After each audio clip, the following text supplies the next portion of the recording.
تایبەت بە ناکۆکی هێز و لایەنە سیاسیەکان و چارەسەرەکان و ئەو ڕووماڵە تایبەتەی کە میدیای کوردستان 24 دەستی پێ کردووە بۆ دەستپێشخەری لێکنزیکردنەوەی هێز و لایەنە سیاسیەکان بە ئاڕاستەی چارەسەرکردنی ئەم دۆخەدا شرۆڤەی زیاتری ئەم بابەتە دەکەین بە میوانداری بەڕێز عەدالەت عەبدوڵڵا نووسەر و مامۆستای زانکۆ بەڕێزیان لە سلێمانی و ڕاستەوخۆ لەگەڵمان دەبن. بەڕێز عەدالەت شەوتان باش، سوپاس بۆی کە ئامادەن لەگەڵمان. بۆڵا پێم خۆشە سەرەتا بەو دەستپێشخەریەی میدیای کوردستان 24 دەست پێ بکەین کە ئەمڕۆ شاشەی کوردستان 24 سەرجەم دەنگ و ڕەنگە جیاوازەکانی کۆ کردوانێ و دەنگ و ڕەنگە جیاوازەکان توانیان لە میدیای کوردستان 24ەوە پەیام و ڕەخنە و سەرنج و پێشنیارەکانیان بگەێنن. پرسیارەکە ئەوەیە ئەم جۆرە لە کارکردن لە میدیادا تا چەند گرنگە و تەندروستە؟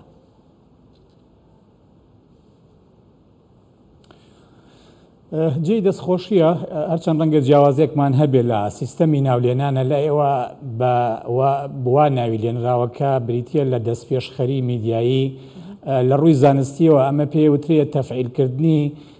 ئەرکەکانی ڕاگەاندن، یعنی کۆمەڵێک ئەرک لە بواری ڕاگەاندنایە فانکشن لە بواری ڕاگەاندنە هەیە کە هیچیشیان بریتە لە چی بریتە لە دروستکردن و پاراستنی ڕیزبەندی کۆمەڵایەتی ئەوەی بە عەرەبی پێوتێت تەماسکی ئیجتیماعی، واتە یەکێک لە ئەرکە سەرەکیەکانی میدیا بۆ ئەوەی میدیایەکی پرۆفیشناڵ بێ پێویستەکە کە ئەم ئەرکە بە بەردەوام ئەرکێکی ئامادە بێ، حزوری هەبێ و ئیشیشی لەسەر بکە. ئەوەی ئێستا ئێوەیکەن لە ڕووی زانستیەوە پێوترێت تەفعیلکردنی فانکشن، واتە ئەرکێک کە پەیوەستە بە مهینەکەتانەوە، بۆیە بەدڵنیایەوە جێی دەستخۆشیە. بەڵام وەکو بڵین بەداخەوە لە زمانی کاری میدیایی لە کوردستان ڕەنگە ئەم جۆرە فانکشنانی بواری میدیا کەم و زۆر بە بۆنەی هەلومەرجی سیاسی و ململانەی نێوان لایەنە سیاسەکانەوە هەندێک جار لەبیر بکرێن، بۆیە کارەکردنەوەیان کارێکی باشەوە هیوادارین تەنها یعنی وەکو ئەرکێشی نەگۆڕ مامەڵەی لەگەڵا بکرێ، پەیوەست نەکرێ بە ململانی نێوان گروپە سیاسەکانەوە. میدیا بۆ ئەوەی هەمیشە بە پیشەیی کار بکە ئەبێ ئاگاداری ئەوە بێ کە کۆمەڵێک ئەرچی لە ڕووی زانستی و کۆمەڵی ئەرچی لەسەر شانە با بۆی بگەڕێتەوە، با دەستیشانیان بکاتەوە، جارێکی تر بیان بینێ بۆی بتوانێت یەک بێک جێبەجێیان بکە. یەکێک لە ئەرکە سەرەکیانەوەی کە تۆ ڕیزبەندی کۆمەڵایەتی لە وڵاتی خۆتە لەو چوارچێوە و لەو ژینگە سیاسی و مجتەمەعی کە تایە هەی بیپارێزی جێبەجێی بکەیت. تۆ وەکو دامەزراوەی ڕاگەیاندن بەبێ ئەرک دروست نەبووی. لە ڕووی زانستیەوە میدیا یونتێکە یەکەیەکە لە ناو ستراکتۆرێکە کە پێوترێت ستراکتۆری وڵات یان ستراکتۆری دەوڵەت. ئەم وحدەیە ئەم یەکەیە کۆمەڵی ئەرکێکەوێتە سەرشان وە گرێدراوی هەموو یەکەکانی ترە، هەموو جۆرە جیاوازەکانی کۆمەڵایەتی ئەوەت پێ بڵێم هەرچەندە کوردستان 24 هەوڵ دەدات بۆ ئاراستەیە کار بکات ئەو ئەرکانە جێبەجێ بکات کە بەڕێستان وەکو مامۆستایەکی زانکۆ ئاماژەی پێکەن. بۆیە لە دەستپێکی یەکەم پرسیارە من ئەوە دەپرسم واخوت ئەوەم پرسی کە تا چەندە گرنگ و تەندروستە میدیا بەم شێوازە کار بکات؟ بە دڵنیایەوە گرنگەوە ئێمە ئەوەی لەسەرمانە بیری دام و دەستگاکانی ڕاگەیاندن بخێنەوە کە لە ڕاستیە پاراستنی لایەنی پیشەیی لە ڕووماڵی میدیاییە کارێکی یەکجار هەندێک جار بۆ میلەتی داما و یعنی پارچە پارچە و خاوەن ئرسی دابەشبوونی سیاسی و بەداخەوە جوگرافی و نەتەوەیی و ناوچەیی بۆ ئێمە کە خاوەن ئەم ئیرسە بەڕاستی ئەم کە لە پورە خراپەین لە ڕووی ڕابردوو سیاسیمانەوە جێبەجێکردنی ئەم جۆرە ئەرکانە کە یەکێک لە سەرویانەوە ئەرکی پاراستنی ڕیزبەندی کۆمەڵایەتیە ئەرکێکی پیرۆزە. یعنی بۆیە ئەگەر ئێوە ناوتان لێناوە دەستپێشخەری بۆ واقعی ئێمە ئەش گونجێک کە ئەم ناوەیشی لێ بنێ، بەڵام خۆی لە ڕووی زانستیەک و باسمان کرد کارێکی پیرۆزە و جێی دەستخۆشیە. کەواتە لەگەڵ واقعەکەیە دەگونجێ ئێمە ناوماناوە دەستپێشخەری. بەڵێ لە ڕووی واقعیەوە نەک لە ڕووی زانستیەوە. بەڵێ دڵنیام کە بەڕێستان مامۆستای زانکۆن و زیاتر لە دیوە ئاکادیمیەکەوە قسە لەسەر میدیاکەن زۆر باشە. با یەک پرسیاری دیکەش لەسەر میدیا بکەم بەڕێز عەدالەت. زۆر جار دەوترێت هێز و لایەنە سیاسیەکان میدیا بەکاردەهێنن بۆ ئاراستەکردنی پەیامەکانیان ئیدی بە هەر بارێکا بێ، ئەمەیان تا چەند دروست و تەندروستە؟ کێشەی خاوەندارەتی و کاریگەریەکانی لەسەر پەیامی میدیایی و ناوەڕۆک و ئەوەی کە پێوترێ دیسکۆرسی میدیایی گوتاری میدیایی یەکێکە لەو کێشانەی کە لە ئەزمموی کاری میدیایی لە کوردستانە هێشتا بەردەوامە و درێژەی هەیە. بەداخەوە ئەبێ ئێمە تەنانەت ئەگەر میدیا لە کوردستانە بەو ئەزمونەی کە لە 25 ساڵی ڕابردوو تا 30 ساڵی ڕابردووە دەستی پێ کردووە بە شێوەیەکی بەردەوام و لە هەموو ئاستەکانە چ بە دیوی ترادیشنال میدیایە میدیای نەریتی وە چ بە دیوی نیومیدیایە کە ئێستا زۆر گەشەی کردووە لە کوردستانە ئەبێ بە بەردەوامی ئەو خاڵەمان لەبیر بێت کە پێویستە لە سەر شانمان ئێمە وەکو میدیاکاران لە کوردستانە ئاگاداری ئەوە بین کە ئەم ئەزمونە بەناو زنجیرەیەک هەلومەرجی سیاسی و کۆمەڵایەتی و ئابووری سەختە تێئەپەڕێ بەشێک لە ئەرچی چارەسەرکردنی ئەم کێشە و ئەم قەیرانەی کە لە کوردستانە لە ماوەی 25 ساڵ بۆ ئێستا هەیە لە ڕاستیەکەوێتە سەرشانی میدیاکاران و بە دەرەجەیەکیش ئەو دام و دەستگایانەی کە لە ڕووی خاوەنداریەتیەوە با بڵێن تا ڕادێکی زۆر گرێدراوی دام و دەستگا حزبەکان چونکە ئێمە ئەزمموی کاری میدیاییمان بەداخەوە ئەزمموونێک نییە بتوانێت لەسەر پێی خۆی بۆستێ بۆ نمونە لە ڕێگەی ڕیکلامەوە بێتە خاوەن پارەداربوون یان تەمویلێکی ئەو تۆ کەسبینێ پێویستی بە دعم و تەمویلی پارتی سیاسی یان کەسایەتی سیاسی یان گروپی سیاسی دیاریکراو نەبێ و لەسەر بنەمای ئەوە ڕەهەندی پرۆفشیناڵەتی خۆی بپارێزیە و گەشەی پێ بدات و لەبەر ئەوەی ئێمە واقعیشی وامان هەیە کەواتە بەرپرسیارەتێکی گەورەیە کەوێتە سەرشانی هەموو ئەو کەسایەتی و ئەو پارت و ڕێکخراوە سیاسیانەی کە خاوەنی دام و دەستگای ڕاگەیاندنی گەورەن لە کوردستانەوە هەمووشمان ئەزانین کێ و چین بۆیە لە ڕاستیە زۆر گرنگە کە ئاگاداری لایەنی خاوەنداریەتی بین ئەو هێزەی ئەو گروپە سیاسی ئەو کەسایەتی کە لە پشت دام و دەستگای ڕاگەیاندنەوەیە لە کوردستانە پێویستە ئاگاداری ئەوە بێت کە ڕاگەیاندن بریتی نییە لە ماچینەی پرۆپاگەندا بۆ هێزێکی دیاریکراوە ڕاگەیاندن زانستە ڕاگەیاندن ساڵ بۆ ساڵ گەشاکە پێویستە کات لە ئەزمموی کوردستانیشە ئێمە ئەو قۆناغە تێپەڕێنین کە دامەزراوەکانی ڕاگەیاندن وەکو ماچینەیەکی دیعاە تەماشا بکەین بۆ ئەم گروپی سیاسیان بۆ ئەو کەسایەتی سیاسی ئەم مێنتاڵێتیە ئەم عقلێتیە تێنەپەڕین لە ممارەسەکردنی کاری میدیایە من پێ دەڵێم بە دڵنیاییەوە ئێمە میدیا لە جیاتی ئەوەی ببێتە هێزێکی گرنگی جێبەجێکردنی یەکێک لە ئەرکە پیشەیەکانی خۆی کە بریتە لە ڕیزبەندی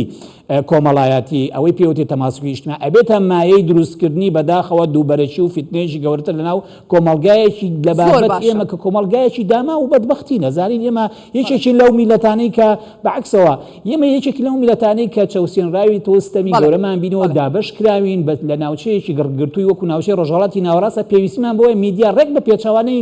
هەموو ئاراستەیەکی بیرکردنەوەی ئیش بکات کە بێتە مای زیاتر دابەشبوونی میلەتەکەمان. باش بەڕێز عەدالەت من دڵنیام ئەگەر لەسەر بابەتی میدیایی بەردەوام بین پێویستیمان نەک بە چەند دقە و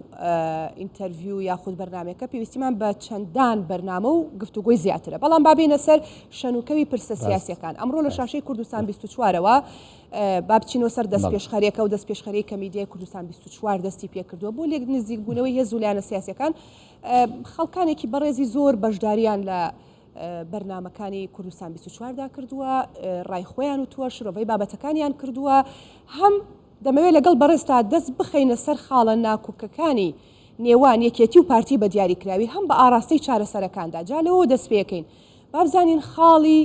ناکۆکی نێوان یەکێتی و پارتی بەڕێز عەدالەت عەبدوڵڵا لە کوێدا دەیبینێت؟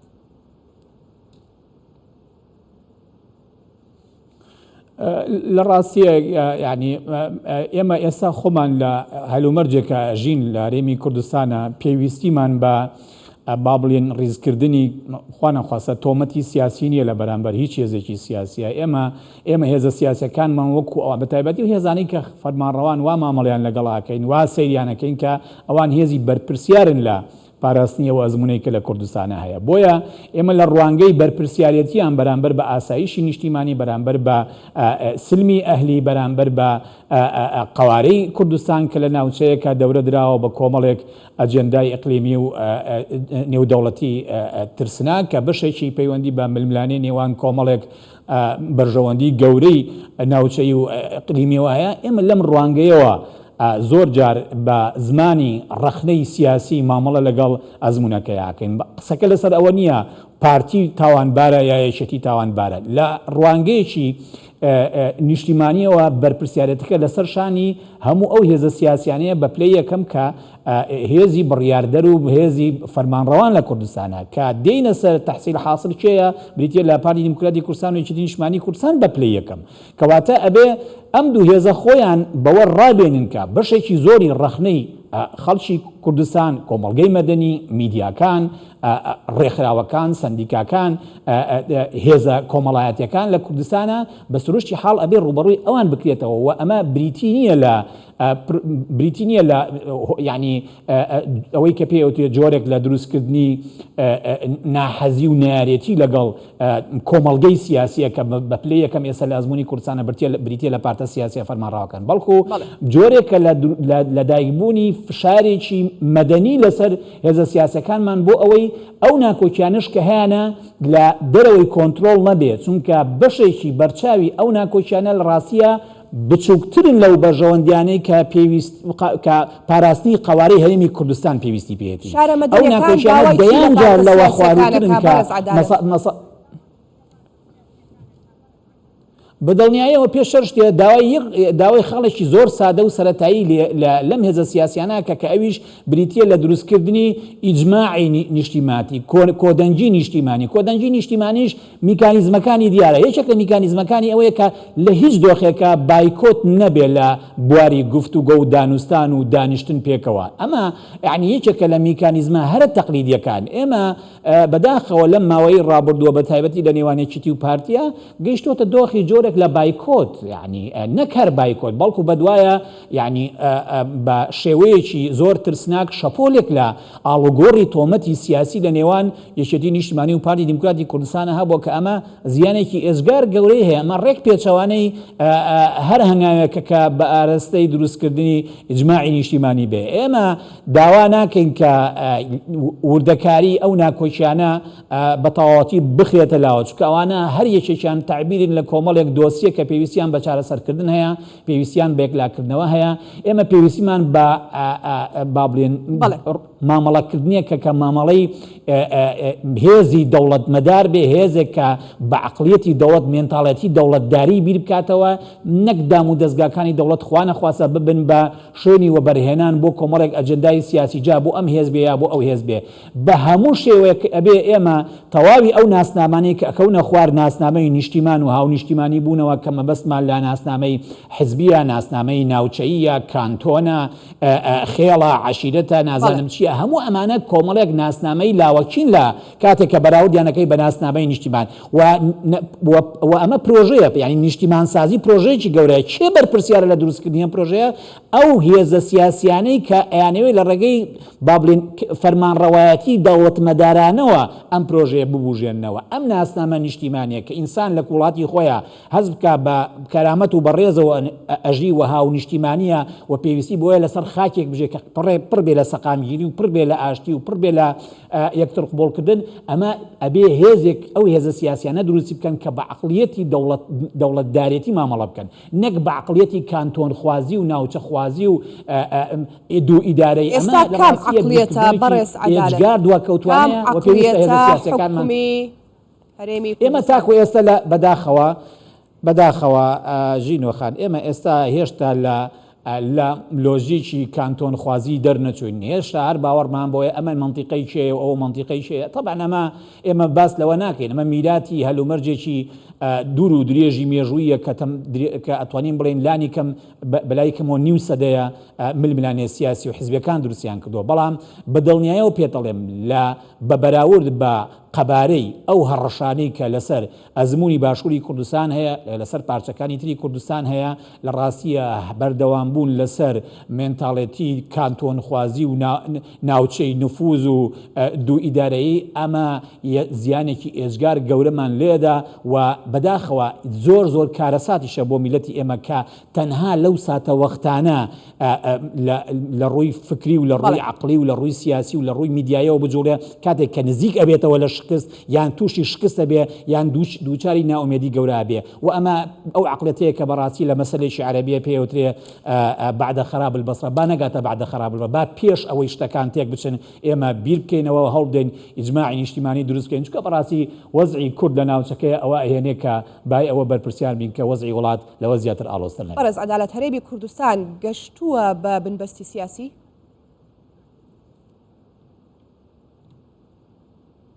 ببورە دەنگت بە پشر پشری هەرێمی کوردستان گەیشتووەتە بنبەستی سیاسی یاخود نەخێر هێشتا کات لەبەردەمدایە؟ نەخێر هیچ شتێک نییە ناوی بنبەستی سیاسی بێەوە من لەگەڵ هیچ زۆرە لە گوتارێکی لە ڕاستی ناومێدکەر و ڕۆژبینانەیان ئێمە لە ناو قوارەیەکین کە ئەزانین ئەرکەکانی سەرشانی هەموو ئەو گروپە سیاسیانەی کە لە پشت ئەرکی پاراستنی ئەم قوارەوەن و ئەشزانین ئەرکی هاوڵاتیانی چیە و بەرپرسیارەتی و مافی هاوڵاتیانی چیە کەواتە ئێمە بەرچاومان حکومت بوون و منە حکومەتی هەرێم ئەجەندایەکی خۆیە بابچێ و ئەجەندایە جێبەجێ بکە با پەرلەمان موسسەیەکی گرنگی ڕقابیە و یاسادانانە با چاودێری حکومت بکە و بزانێت تا کوێ یاساکان جێبەجێکەوە تا چەند توانێتی ئەجەنداکەی کە بەڵێنی دا و دەستی هێناوە بە قورئانە هەموو وەزیرەکان تا کوێی جێبەجێ کردووە دەستگای قەزاییمانێ موسسەی قەزاییمانەیە با هەموو ئاگاداری هەموو بابەتە گرنگەکانی بواری چۆنیەتی پاراستنی داد و دادپەروەری بێ لە کوردستانە دامو دەستگاکان ئیشی خۆیان بکەن بە دڵنیاییەوە ئەوەی کە پێی ئەوتێ بنبەستی سیاسی ڕوو نەدا و نابێ هێزە سیاسیەکان ببن بە هێزی لە ڕاستیە دروستکەری سەرچاوی دروستکردنی کێشە بۆ جێبەجێکردنی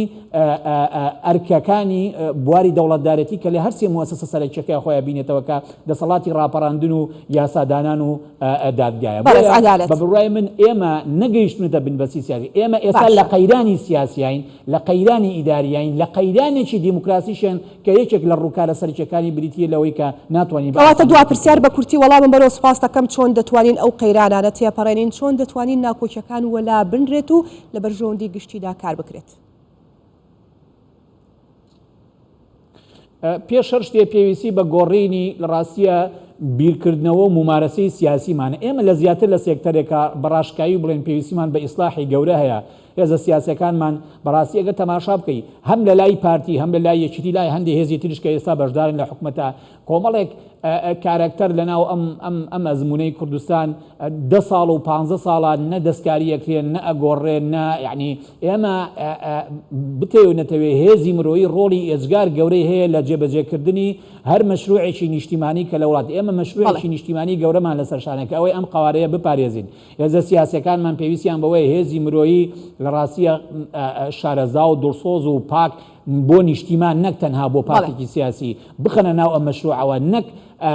ئەوەی کە وەلایی بۆ پارتێکی سیاسی و جاری وای لە ناو پارتە سیاسیەکانش بۆ قەڵێکی دیاریکراو هەیە ئەمانە ببن بە دەمڕاست ناو دام و دەستگای ئیداریە دام و دەستگای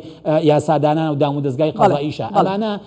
بنەمایی کارەسات و قەیرانەکان وەکو خۆیان ئەهێڵنەوە چونکە ئەوانە جورئەتی و ئیرادەی گۆڕانکاریان نابێ بەڵکو لەگەڵ ئەوان ئەو هەلو مەرجانەی کە ئێستا هەیە و سایدە وەکو خۆی بمێنێتەوە. بەڕێز عەدالەت عەبدوڵڵا نووسەر و مامۆستای زانکۆ گەلێک سوپاس بۆ بەشداریت.